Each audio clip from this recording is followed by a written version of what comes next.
Hello, Rotarians. Welcome to our Rotary meeting today. Today it's going to be a little different. I think it's going to be a very interesting meeting. We're going to have some interesting speakers, but time is of the essence, so I'm not going to dally and I'm just going to move right into the meeting. Can we have the Mike George do the reflection followed by the pledge with Gary Smith, please? Let us pray. Dear God, as Rotarians, we are called to be inclusive. As leaders, we champion inclusivity, sometimes quietly, sometimes with righteous indignation, and sometimes ahead of the needs of others before ourselves. To do great things is difficult, but to lead others to greatness is more difficult, yet in the end, more rewarding. Please guide our Rotarians here today to forge new paths, to create new opportunities, and to humbly ask for your guidance. Let us all remember that we shall never stand taller than when we kneel to help another along the journey of life. Amen. Thank you. Gary?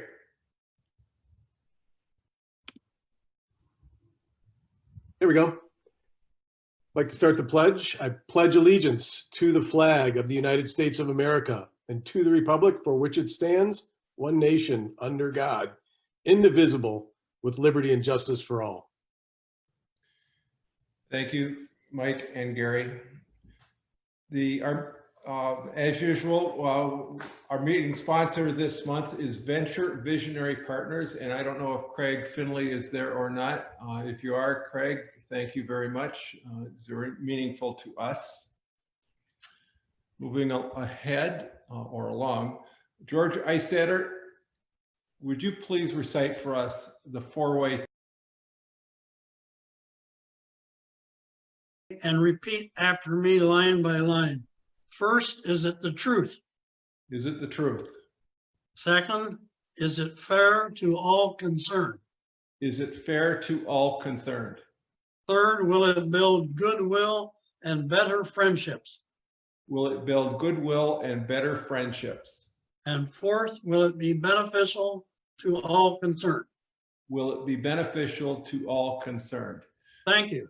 George, I know that you do this on a regular basis. Why is this important? What is the four-way test to Rotarians? It explains one of the explanations of why we even belong to Rotary. We try to further the ideals of Rotary and the goals. So. Okay, so it's our founding documents in a way. One of them, yeah. Okay, thank you so much, George. I appreciate it. I want to make a quick introduction. Normally we would do introductions more extensively than we are today, but we're pressed for time. And so if I can ask Earl Mack to introduce his guest. Earl, are you there? You have to unmute him. Okay, can you hear me now? Yes. Okay. We have a guest. His name is Omar Alamari. When I was in Homeland Security, he was our community engagement guy. And Omar, we got about 30 seconds, and let me kind of let you introduce yourself real quick. Omar, you're muted. Can you hear me now? Yes. Yes. Sure. My name is Omar Alamari. I'm a college professor. I teach at Franklin University in Columbus, Ohio here. Earl and I worked for a number of years at Homeland Security, and I was the community engagement officer, where we had different programs to work with the communities and law enforcement. It really had a lot of successes, I should say, where we had good stories, between the Somali community, Hispanic communities, the African-American communities. And we did a lot of training at the local, state, and national level. And I'm happy to be a part of the meeting today. Thank you very much. Welcome to the meeting. I hope that we'll have lots of questions today Sure. in our Zoom format. As I move this meeting along, I'm about to show a video. And the video was put together by 6 Rotarians, whatever the number is, a number of Rotarians. Phil Marissy, I know you're out there, thank you. Past President Chuck Stocking, Gary Johnson, Earl Mack, and past President Walt McGee. They put a lot of work into this. It was filmed right after the violence that took place in our own city streets just last week. In fact, I think they were standing around broken glass when they did it. So I would like to thank all of those gentlemen for their help in putting this together. I think it's very interesting, and it's germane to our conversation about racism and how Rotary will respond.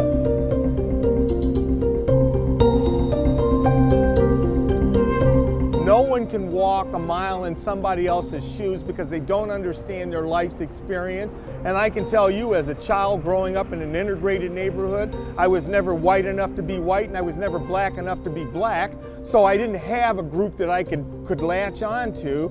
That in itself is a frustrating experience. Now, try to put yourself in somebody's shoes that everywhere they went, they were asked, what are you doing in this neighborhood? Why do you think you can get away with that? And that builds and builds and builds. And so we have to turn around and try to break those barriers down and start looking at each other as equals and having the respect for one another that will lead us to change and peace. It's going to be tough to get into someone else's shoes. All you can do is listen. That's why we need that dialogue. I think people need to understand and listen to what African Americans have went through in this country. Listen to those things that have been discriminatory, that have been racist towards that group of people, dating years and years back, which has gotten us to this point. If we don't have the dialogue and we don't understand what particular people have been through, and we're not willing to listen to that, then all else fails. So I think the Rotary with their influence must stay involved in this, must keep their ear and that influence on the forefront to help resolve this issue. And again, no one knows what each individual have been through. So we need to sit back and listen to that. And as we listen to that and make them part of the solution, be inclusive, then I think we can come up with those solutions that are long lasting. And Earl, I'll agree with you that they can't walk in somebody else's shoes, but what they can learn how to do is acquire a respect for what people have gone through, each person. And if you can respect one another, then you can begin to trust one another. And if you can begin to trust one another, it's the beginning of saying, hey, we can survive equally in a world where we may not necessarily understand totally one another, but we have respect for what other people go through, and that would be the beginning of having a peace.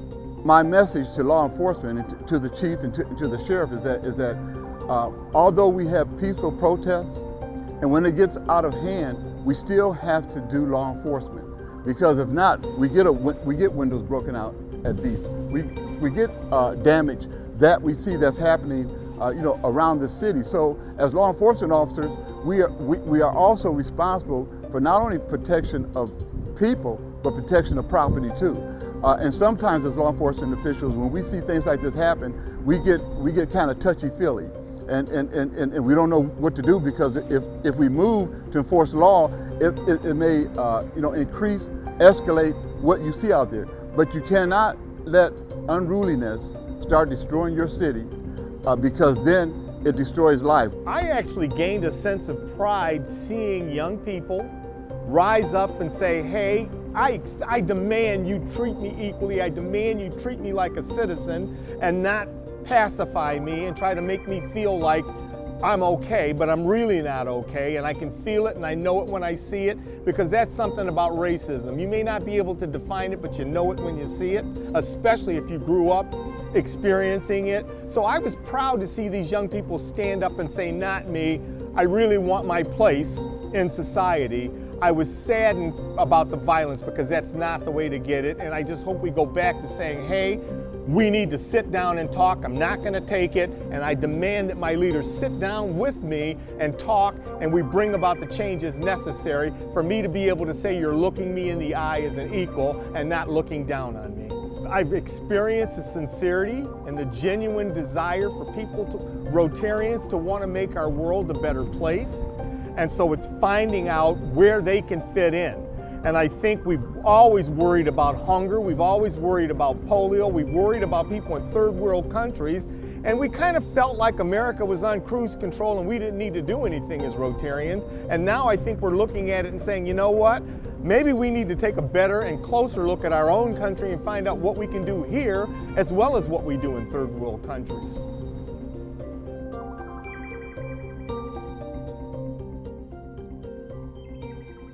Again, thank you to everybody involved in putting together that video. It was done very, very quickly. This is a subject that is so important for our community at every level, both local, state, federal. We're seeing the results of when we get it wrong in the streets right now.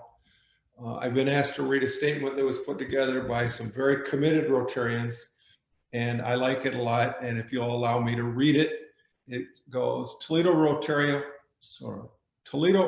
has no tolerance for racism. Let me say that again. Toledo Rotary has no tolerance for racism. Racism is real. Racism is not political. Racism is a human rights issue. Promoting respect, celebrating diversity, demanding ethical leadership, and working tirelessly to advance peace are central tenets to our work.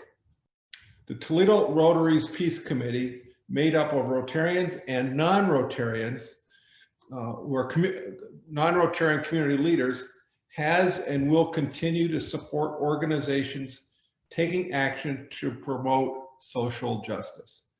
This, I'm off script now. This is what we do. This is a very important thing of what it is to be a Rotarian, the notion of social justice.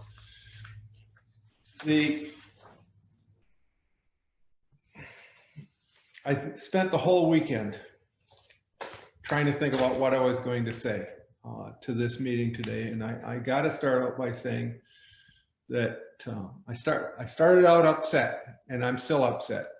I'm somewhere between sad and outraged and many more emotions and they're all negative.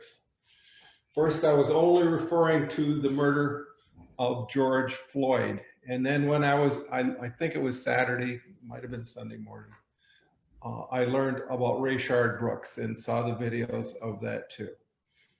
And I thought about all of the murders that I have seen on television at the hands of police. And you got to ask yourself, what is going on out there? We have all known and seen injustices directed towards African Americans. And when I say we, I'm talking about Rotarians. I'm talking about the people that are on this Zoom meeting right now. We've all seen it, all of our lives. We know it when we see it. As Gary Johnson just said, whether it's redlining, which took place God knows when, and the segregating of housing, or the funding of schools, which goes on all over America with inferior schools in the African American community, or healthcare, or maternal deaths, which are unbelievably high in this area, especially amongst the African American community, to disproportionate numbers of people incarcerated. We've all heard the racial slurs, the double entendres that are deniable, or the dog whistles that are deniable. And it's almost part of the culture. And it raises the question about silence. If we are silent, are we complicit? And I think we should attempt to answer that question. When we see hate and do nothing, are we complicit in that hate? And what are we as Rotarians supposed to do? In many ways, we tout ourselves as, we're often thought of as a bunch of rich white men, but I think something closer to the truth is we are the business community in Toledo, and we have been for a long time. We are the leadership, the non-elected leadership in Toledo. And what does that obligate us to do?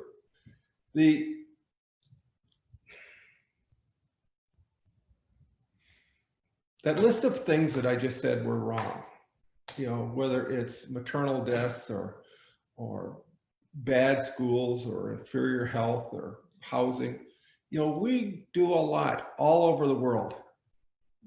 If this was happening in Honduras, we would do what we did in Honduras. We'd fix a water problem, or we'd fix the schools, or we'd do what we had to do to go into the hospitals and fix those problems. Well, when we talk about downtown Toledo, we're just a few blocks from where we meet in the Park Inn on a regular basis. And isn't it time to take a hard look at that and see what we as Rotarians can do? I think we as Rotarians have an obligation to try to eliminate injustices.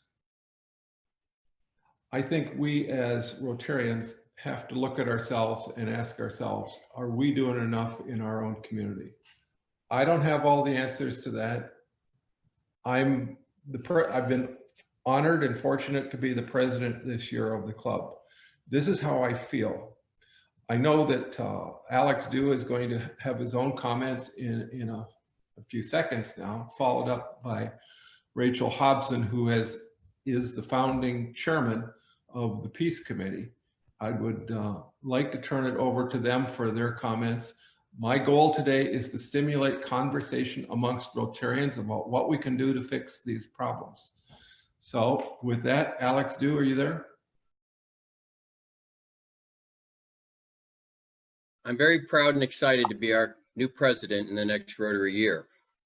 I'm coming into this role at a very challenging time and am committed to taking on these challenges with courageous action. Today, we are addressing a very important topic of racial equity and perhaps our shortcoming within the Rotary Club of Toledo. I want you all to know that I'm 100% supportive of our efforts in this area and will continue to work diligently over the next year and into the future. I personally value diversity and believe in my heart that the more diverse we are as a club, the stronger we become. I will continue with this effort of inclusivity as a primary goal in my tenure. In my Rotary year as president, I am planning to work with the member engagement, member development, and peace committees to make meaningful progress in the racial representation and diversity inclusion within our organization. It is absolutely essential to our long-term health and growth as a club that we address these issues with determination and a laser focus in the effort to become stronger with diversity. Our Peace Committee has made some progress in the last year, and now I'd like to pass the conversation to Rachel Hobson, Peace Committee founding chair.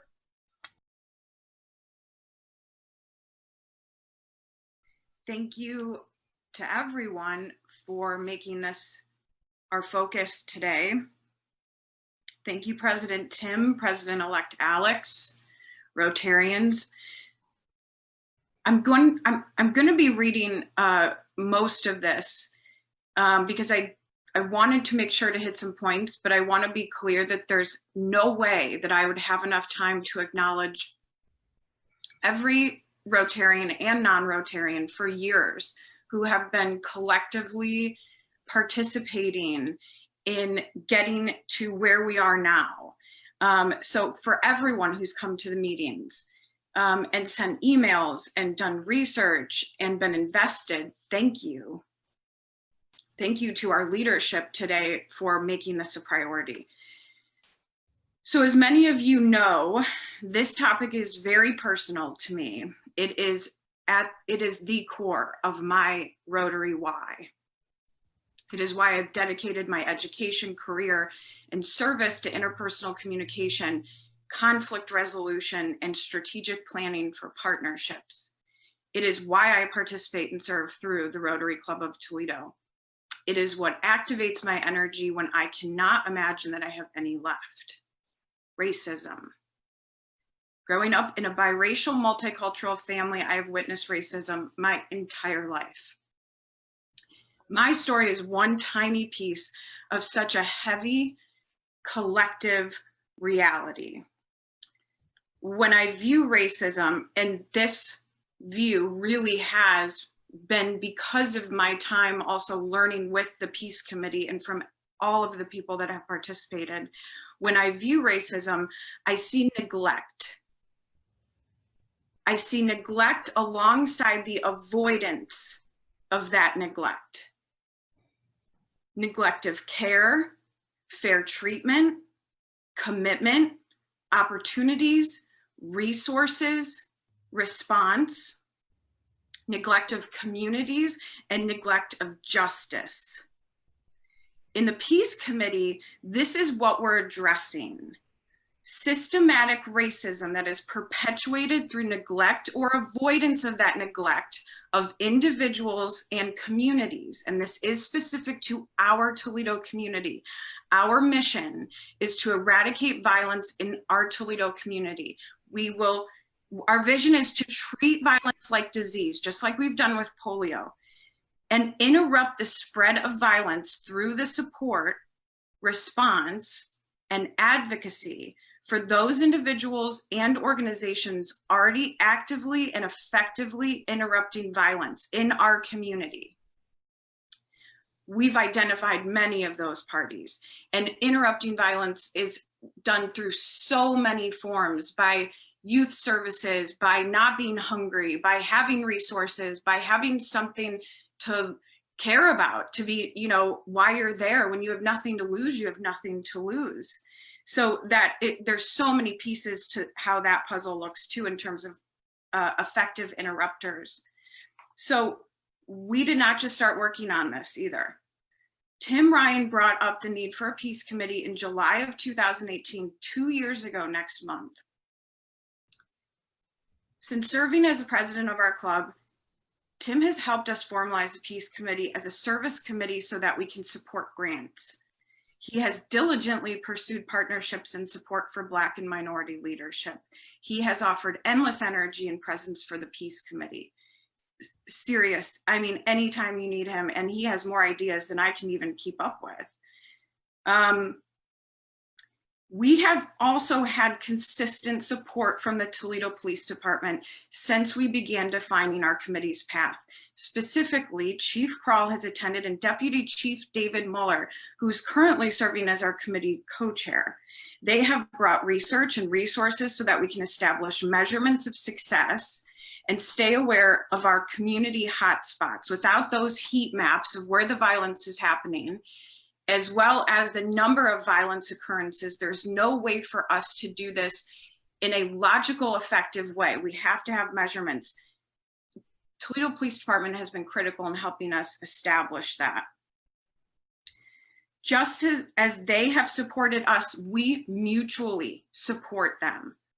We have collaborated and brainstormed with individuals from Junction Coalition, Interministerial Alliance, or IMA, Buffalo Soldiers, Brothers United, Big Brothers, Big Sisters, individuals from Toledo Public Schools, Women of Toledo, Repurposed Living, and I know I'm probably missing a few. These organizations have helped to educate us as well as offer candid feedback about what is working and what is not. As peace and conflict resolution is one of the pillars of focus for Rotary International, members of our committee attended peace conferences in Michigan, Windsor, and Findlay.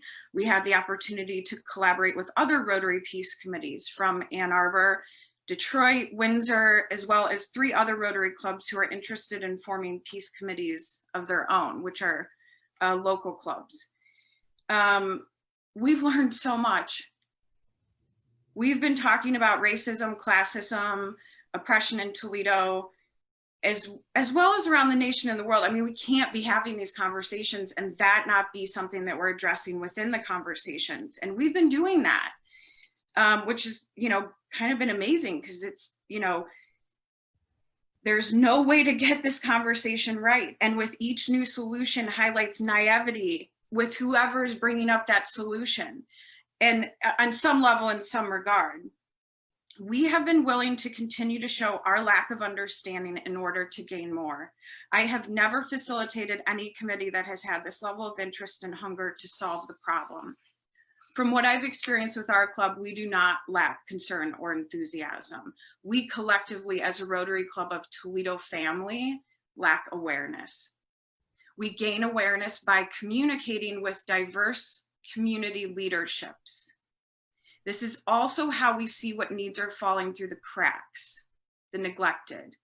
I want to give a quick example. There's lighting in the Junction Coalition identified a section of the Junction neighborhood where the lighting was too dark. It's too dark. There was lighting that was put in. The conversation from the Junction Coalition was, you know, in order to decrease violence, in order to promote peace, we need that attention to the lighting. When we got the city officials together, the city officials said, you know, so let's say from the standpoint was they were 50-watt light bulbs that were put in. When we got the city officials in the conversation, which was just this past week, they identified that those 50 watts are an LED lighting system, meaning it's a new lighting system and it's a standard that's set for all the different parts of the community. So we're looking at solutions to get that lighting to where it needs to be. But my point is that it's not a lack of people wanting to help. It's having a line of communication between all this different leadership to get things done that are falling through the cracks that are being neglected. So if you respond to racism as, well, I don't even think about it, it's because you don't have to think about it. There are people in our neighborhoods, in our community, these are our children who walk outside and don't see that same level of attention. They have to care about it.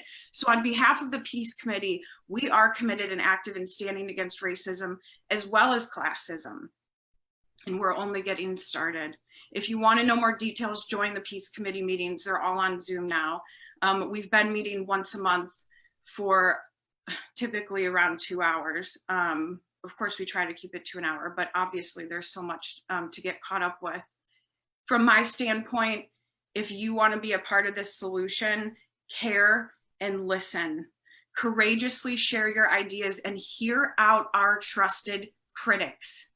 Find where empathy resides in your body, where it emanates humanity and humility, and vulnerably, please stand in it. Thank you. Thank you, Rachel. That was wonderful. I've never seen anybody who could be as passionate and effective at the same time as you. Let's move this forward. Kevin, I'm going to ask you to introduce our speaker, who has some remarks on the subject. I am very excited to introduce our speaker today, who is a dear friend of mine. She's the CEO of Diana Patton Consulting, the founder of RISE. She's a speaker, social justice advocacy coach, consultant, attorney, author. The list goes on and on and on. The more time I spend talking about how great she is, the less time she has to be great. She's one of the most inspiring people I know. So without further ado, it is my pleasure to welcome to the Rotary Club of Toledo, Diana Patton. Hi, everybody. Thank you so much. Oh, wow, that was awesome. And I'm listening to the remarks of you, President Tim Ryan, incoming President Alex Dew. Rachel, thank you so much. I am very honored to be here, and I'm going to keep my remarks brief, simply because I would like for more Q&A. Rachel, you did it. I mean, why am I here? Everything was good, but I do want to get into the hearts and minds. This is not a time for necessarily a racial history lesson. We don't even have enough time. I do hope, and I just want to say this out front, I do hope that this is not the only discussion that we all have. We have a lot of work to do. And I realize this is the organization that could make great change. And I want to say, I am standing on the shoulders of some very hard workers in this community who actually are on this call today, who've done the work, who've been doing the work of anti-racist work, civil rights, social justice, such as Joe Tefelsky. Thank you so much for your work with the Advocates for Basic Legal Equality, legal aid.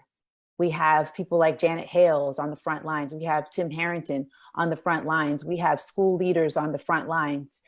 I want to say thank you, but it can't just be them doing the work. It's now time for all of us to own what's going on.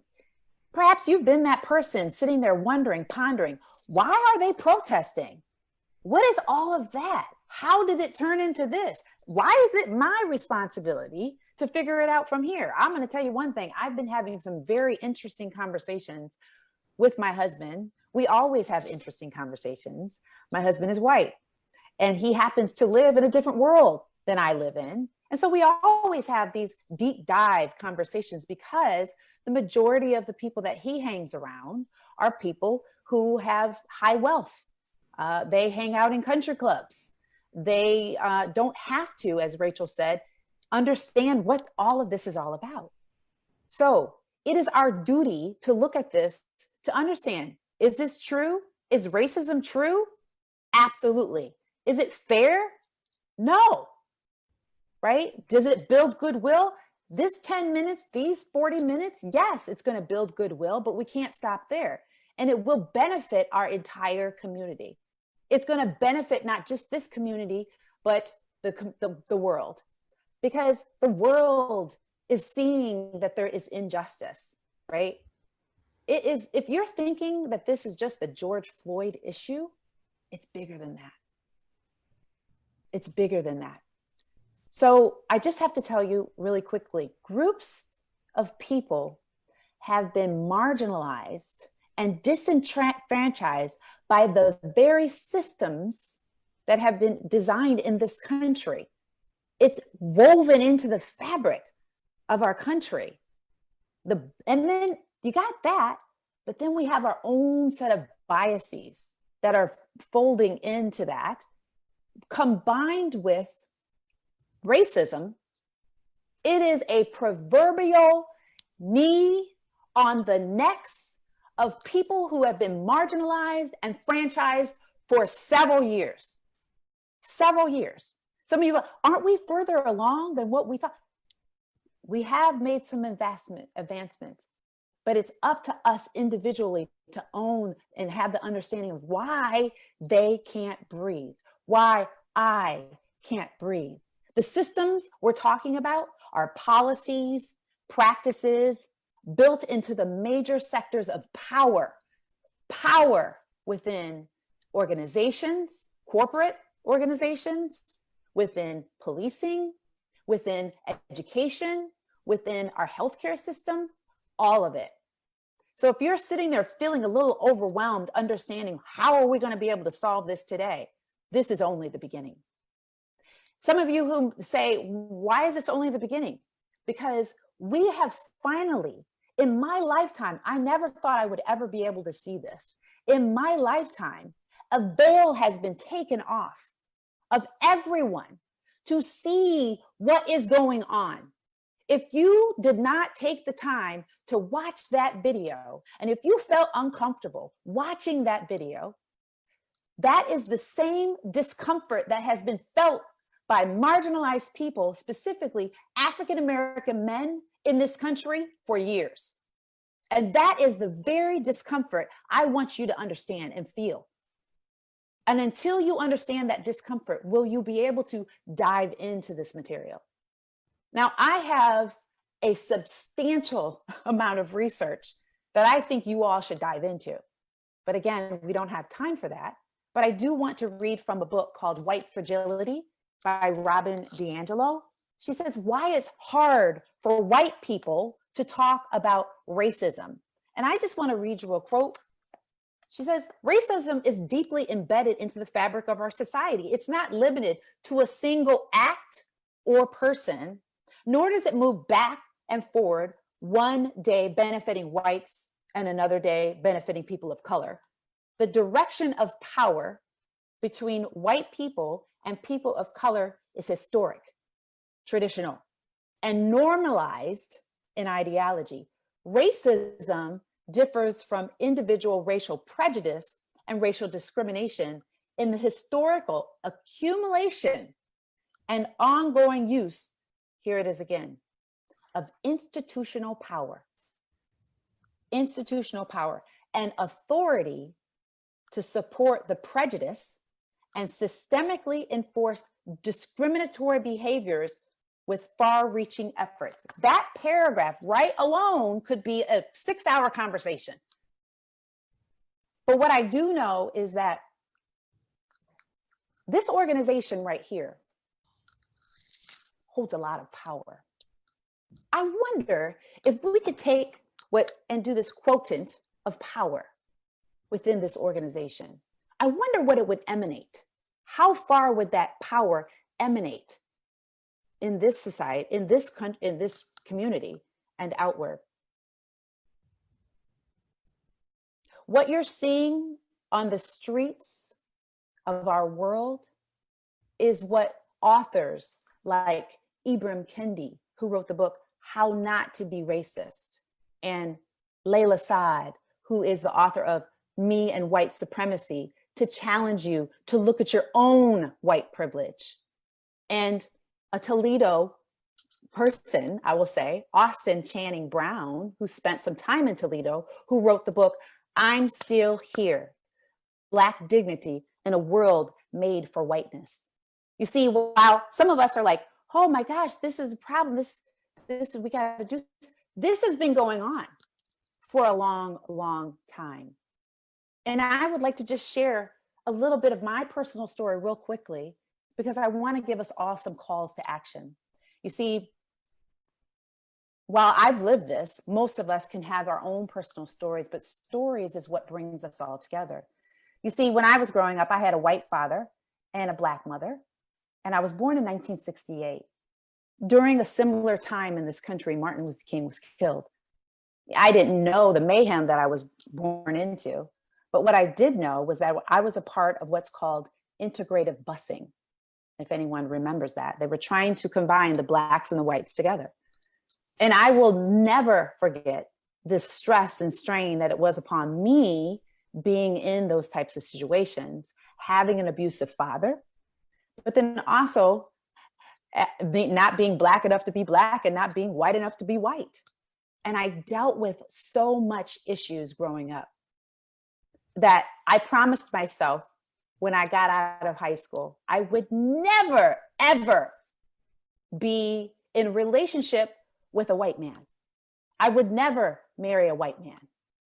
Well, guys, I married a white man. And everything that I had, my biases, because see, we all have these things called biases, and I own my bias. I had a bias against marrying a white person.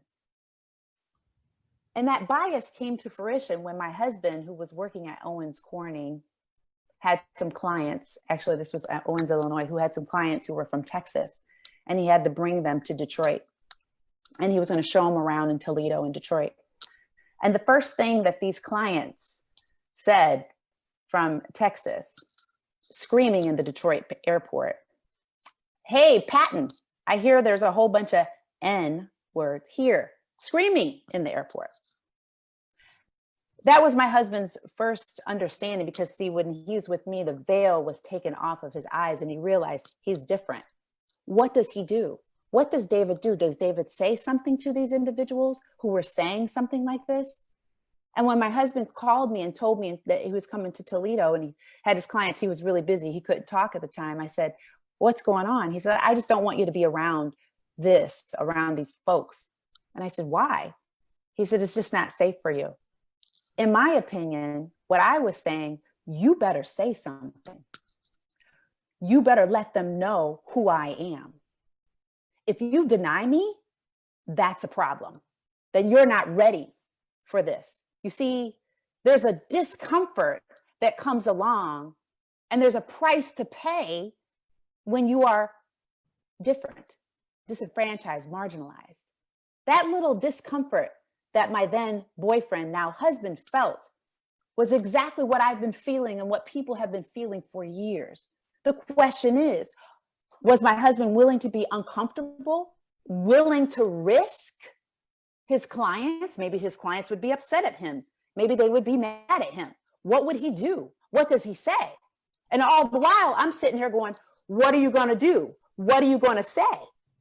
And that feeling of what are you going to do? What are you going to say? Is that feeling that people have been feeling on the streets with the proverbial knee on the neck. What are you going to do? What are you going to say? Well, my husband did the right thing, obviously.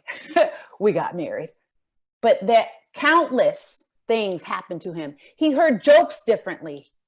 He heard, oh my gosh, this person's been saying this for years. I'm just now hearing it differently.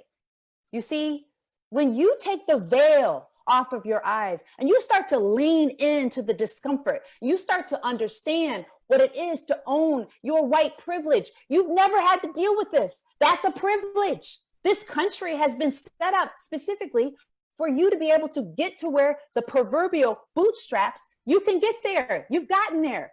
As Black people and as women, we've had to fight wars. We've had to pass legislation. We've had to do so much work just to even get to that bootstrap. That bootstrap theory is a false narrative. So I'm coming to you to let you all know that the frustration that you're hearing, the frustration that you're feeling is exactly like, who's going to do something? Who's going to say something? Who's going to rise up and start to see that what we're saying is not something we're just making up? Some of you may have seen this covert white supremacy triangle that's been going around, right? Because some of us like, I am not a racist. Don't believe in white supremacy. And I get that. However, what we have to understand, we got to do our research and go deeper. This is much deeper than what our own minds and our own biases have to say. You see, when we just kind of overlook hiring discrimination, when we overlook police murdering people of color, when we don't believe the experiences of people of color, when we allow discriminatory lending, when we allow this thing called tokenism and we deny racism, and we say things like, don't blame me, I never owned slaves. Or when we say things like, it's just a joke, get over it. Or when we say things like, I'm colorblind. Or when we say things like, but what about me? But we're just one happy family. See, I would like to believe that we are just one happy family. But what I want us all to do is I want us all to begin to do some things. And I want you to get a little uncomfortable. I want you to start thinking differently. Thank you, President Tim Ryan. Thank you, incoming Alex Dew, because there's a lot of work to do. And it starts with each and every one of us. I'll borrow the words of Michael Jackson and look at the man in the mirror. And I want you to begin to understand the privilege that you hold. Gone are the days when we just get upset when someone is saying, I have white privilege. Those days are gone. And we have to understand what that exactly means. I've read the books to you, and I have a lot more resources. Kevin's going to share with you, hopefully after this meeting today, the books and resources that I want to give to you. Understand your privilege and own your biases. We all have them. Own that privilege and own your biases. The second thing I would like for all of us to do is to, when we say, I'm not racist, and I'm going to borrow from Ibram Kendi, I would prefer that you do anti-racist work. You see, and I'm going to read this real quickly. Ibram Kendi says, it's critically important for Americans to admit the racist ideas that they have likely and maybe unknowingly been raised to believe. It's critically important for Americans to admit the racist policies they've supported that have led to inequality and injustice and oftentimes death. It's critically important for them to admit the times in which they were being racist, didn't know it, because there's no way they can change themselves if they stand in denial. So to be an anti-racist is to admit when we're being racist. And then not only the admission, but then we challenge those racist ideas. We adopt anti-racist ideas when we say the problem is power and policy, when there's inequity, not people. And then we spend our time, we spend our funds, Rotary, let me reiterate, we spend our time, We spend our funds. We spend our energy challenging racist policy and power.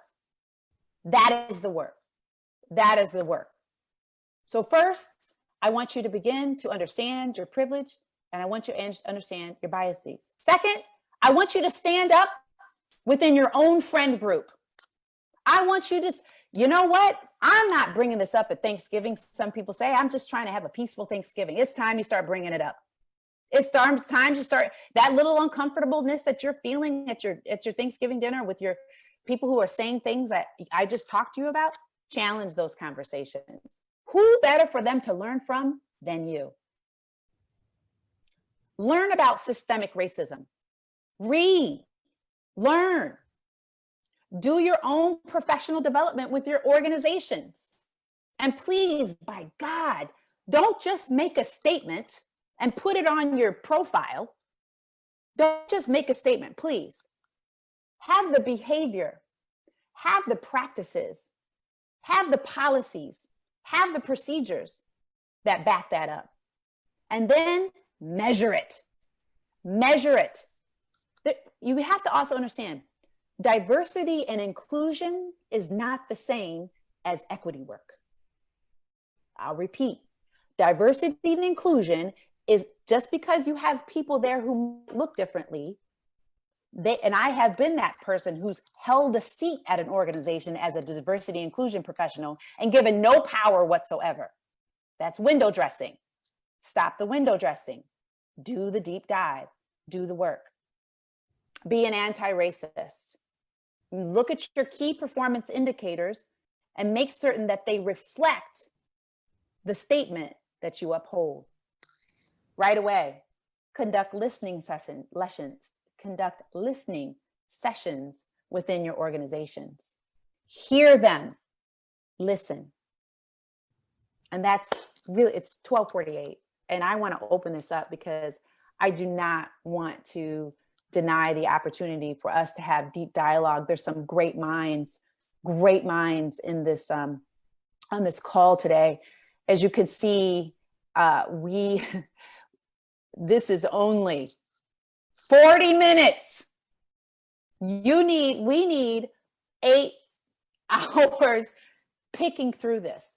And I'm here if you all need me to go deeper with this. There are several organizations that I know of, J. Rahman being one, who we can deep dive and do a conference on this. And there's several things, but I want to open up. Does anyone have any questions, any thoughts? Please, oh yes, contact me. I'm available for speaking. I'm available for bookings. I'm available to do some critical conversations and the like. So questions, please. So I threw the contact links for Diana in the chat. If you've got a question, raise your hand through the participant tab or send me a message. Diana, thank you so much. As I said in the intro, you're just incredibly inspiring, and I'm so grateful that you're here. You also have the ability to help us do the work, and so that's what I'm excited about as well. Kendra Smith has a question. All right, Kendra, let me pull you up or unmute you, and we're going to go to Kendra. Go ahead with your question. Thank you, Kevin. Hi, Diana. How are Hi, you? Kendra. Maybe less of a question and more of a comment. So I appreciate all of your comments today and everybody's comments today. But what I really, would like to just also put on the plate is that as a club, we have committees, we have grants, we do all of these things to impact the community around us. And I really just want us to, in addition to thinking about the larger community, also think about how we impact the diversity and inclusion and racism work that we do as a membership organization, and making sure that we understand the privilege, and as President Tim said, having a perception of a primarily white organization that wants to embrace racism and people of color, that we make sure that we do that in a really authentic way and not just something to check the box. And I know time is always tight on Monday, but really hoping we commit time to have more of a dialogue as a club, be it facilitated or not, about how we really move forward in this space. So I thank Tim and everyone for putting the program together, and just realize that there is much more work to do, and that I hope that we are really committed to looking at our internal practices as well as what's happening in the broader community. Thank you, Kendra, for that. And you know, what you focus on expands, and then also too, what you measure gets done. I want to overemphasize my work, of course, from, you know, corporate world, you know, again, being in those positions of perceived power and never giving any authority. I can't overstress the idea that don't just put window dressing down. Thank you, Kendra, for that, because it's so essential. That this is why people are, you know, restless in the streets, because we are not just demanding a look, we are demanding change. And so thank you, Kendra. It's so good. Yes. All right, Kelly Train, you've got a question. Kelly, go ahead. Thank you. Thanks, Diana. I really appreciate your talk, and you are always so motivational.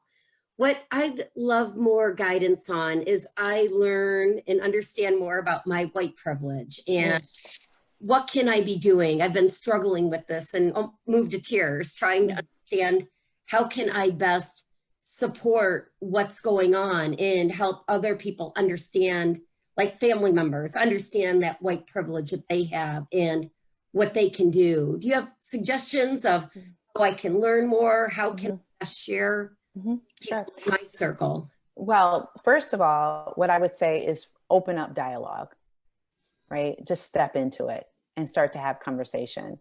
A great challenge is Layla Saad's book. I don't know if it's sold out or still or not, but Me and White Supremacy, to challenge you to look at your own white privilege is it's not just a reading book, it's a doing book. It's really getting you to spend time to understand that. You know, I also wrote a blog called, if you go on to dianarpatton.com or Rise with Diana, just go to Rise with Diana and go to the blogs. I wrote a blog called Now That You're Woke, Take These Steps. Guys, there's so much information out. If you Google, you will find tons of information on what to do. But again, I wrote that blog for you. In fact, Kevin, I'm going to give you an additional link for you to provide your members. But Kelly, step into the conversation, talk about it, talk about understanding the history of, you know, discrimination in this country, and why the systems have been set up. Because, you know, convincing, I'm going to tell you something. I'm just going to be completely transparent, as if I haven't been already.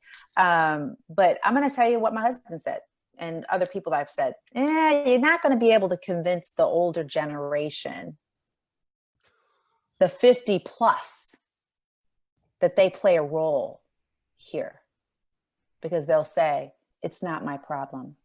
Thank you for posting that. Yes.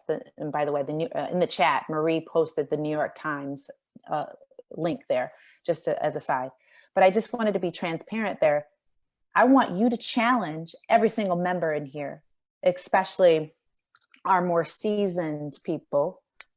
Challenge that stereotype. Challenge that stereotype that I can't learn and I can't change.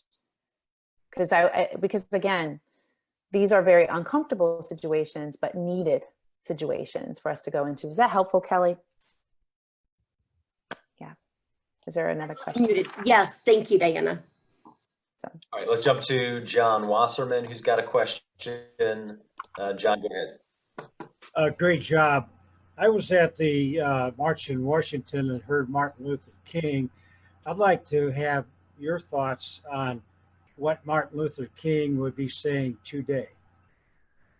Martin Luther King would be saying today that when you see a riot, it's the language of the unheard. He would likely say there's still work to be done.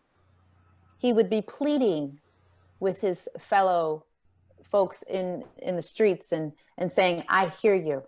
can we come together? He would be at this meeting and he would ask you, what are you planning on doing to unpack your white privilege?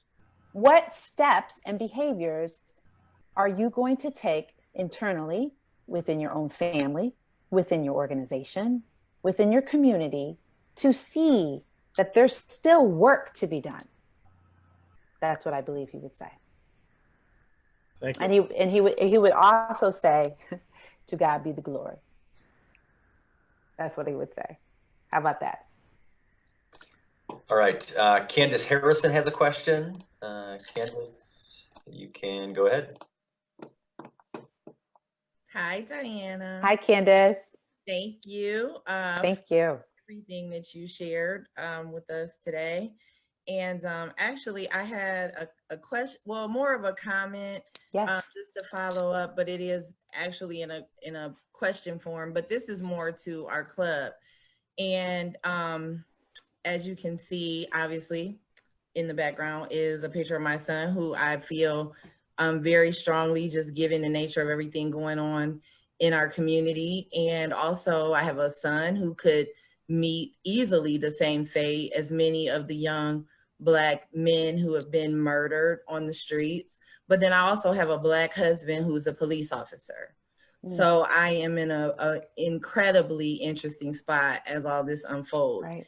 And I have sat in numerous of these presentations. I've heard lots of questions being asked on what can I do. We have forum after forum after forum to discuss. And I really want to just follow up on Kendra's sentiments that it's incredibly important that we handle the what's next. And I would like to see that happen swiftly. There's no reason in 2020 we should be having this discussion in general, and definitely not as the 9th or 10th largest Rotary club in the world. And so I am challenging us as a club to put our mouth and, walk the walk and talk the talk. Because we can have all of these conversations all day long, but if we still have to sit alongside people who have racism in their hearts and we don't deal with it, then this was all pointless. And so I really want to see a change internally. And I also want to see a change in the way that we work with the outside community. And like I said, that's just my spiel, because I'm incredibly emotional about it, because I have both sides of the spectrum to consider. And I just really, like I said, I think that this is a wonderful step in the right direction, but I don't want it to just be a step. I want this to be a marathon. It's a lot of work to do. Thank you. Awesome. Candace, thank you very much. Diana? Yes. I think I made it. I just wanted to say that, I'm not a part of this club. I don't know the history of this club, but I just want to reiterate Kendra and Candace's, again, really, Rachel, I believe your committee needs to be, broken, or I may humbly suggest to allow for the action, deep within the community. There are several organizations, the Community Solidarity Response Network, who's been doing a lot of work in boots on the ground, figuratively speaking, but just to help. And Candace, I hear you and feel you, but there's a way in which we can come together and working with the police and working with everyone coming together. There's a Right to Know Act that has just recently been put out to talk about things. And if you're not familiar with that, you should become familiar with what's going on deep within our community. So action is where we are at, incoming President Alex Dew and Tim Ryan. So hopefully this is a serious call to action, and deep within ourselves, but of course in our organizations. You hold, again, I think that quotient of power should be a research project for someone to determine how that power reverberates in this community and beyond. Diana, thank you. I'll pass it back to President Tim. Diana, wow, what a powerful presentation. You know, as from my chair sitting here, I get to watch who comes in and goes out of the Zoom meetings.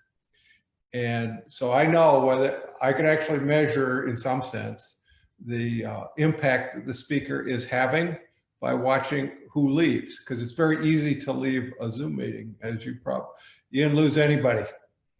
You've kept everyone spellbound, and what an amazing presentation that you just made. I would be remiss if I didn't ask you to join our Rotary Club. And I can tell you, anytime you want to come to our Monday meeting when we finally get back to having meetings, I'm happy to buy you lunch. Whether you know it or not, you and I are friends. Just, I'm impressed. I'm proud of this conversation in general. When we get together, we are going to present you with a book on the history of Toledo. It's a great book. It talks about where Toledo has been, and I suspect that you and hopefully us are rewriting its future, but we'll provide that book to you. Also, we will make a contribution in your name to our Rotary Polio Plus Fund. So polio is one of the major things that Rotary has ever done. We've almost eliminated the disease. So today, with your performance today and this contribution, you're going to save some lives for people that you will never meet. Thank you, thank you. I have to close the meeting now. It's been such an amazing meeting. The speaker next week. And having said all that, I am declaring this meeting adjourned.